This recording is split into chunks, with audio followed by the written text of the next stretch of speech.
નમસ્કાર પ્રિય ખેડૂત મિત્રો, ખેડૂત મિત્ર ચેનલમાં હું સિંગર કલ્પેશ આપ સર્વનું હાર્દિક સ્વાગત છે.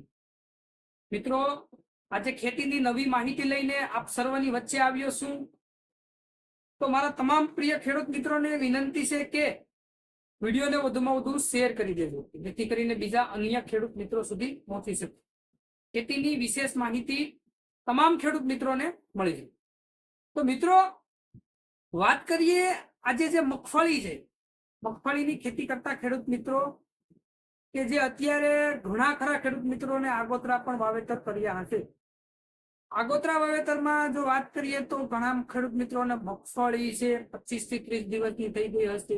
ઘણા ખેડૂત મિત્રોને વાવણીના જે વાવેતર હોય તેને 10 થી 12 દિવસની મગફળી થઈ ગઈ હશે. આ તમામ ખેડૂત મિત્રોને વિનંતી છે કે જે મગફળી અત્યારે ઘણા ખેડૂત મિત્રોની પીળી પડતી હોય છે. આ પીળી પડવાના બે કારણો હોય છે. ફેરસ સલ્ફેટના કારણે પણ પીળી પડતી હોય છે, સલ્ફરના કારણે પણ પીળી પડતી હોય છે. ખેડૂત મિત્રો, જો મગફળીના પાન ઉપરથી કમ્પ્લીટલી આખા પાન જો પીળા પડતા હોય તો તેમાં સલ્ફરની ખામી જણાય છે, અને પાન પીળા અને નસું લીલું રહેતી હોય તો તેમાં ફેરસ સલ્ફેટની ખામી જણાતી હોય છે. તો ખેડૂત મિત્રોને મારી વિનંતી છે કે જો સલ્ફરની ખામી જણાતી હોય તો જે બજારની અંદર 90% ફર્ટીજ આવે છે, 90% સલ્ફર આવે છે, તે સલ્ફર પ્રતિ 2.5 વીઘાએ આપવું.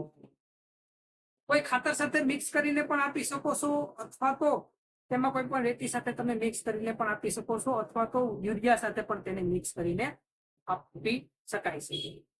ને જો ફેરસ સલ્ફેટની ખામી જણાય તો ખેડૂત મિત્રો, બજારની અંદર હીરાકહી જે આવતી હોય છે તે હીરાકહી પ્રતિ પંપ 150 ગ્રામ નાખી તેમની સાથે લીંબુના ફૂલ જે આવતા હોય છે તે પ્રતિ પંપ 15 ગ્રામ નાખીને છંટકાવ કરવાથી તેમની ખામીમાં આપણે નિયંત્રણ મેળવી શકીએ.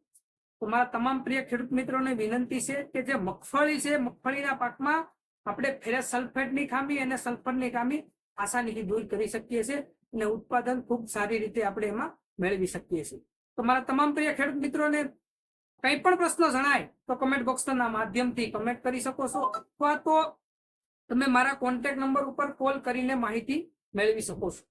મારો કોન્ટેક્ટ નંબર છે 9813254004. અમારો કોન્ટેક્ટ નંબર છે.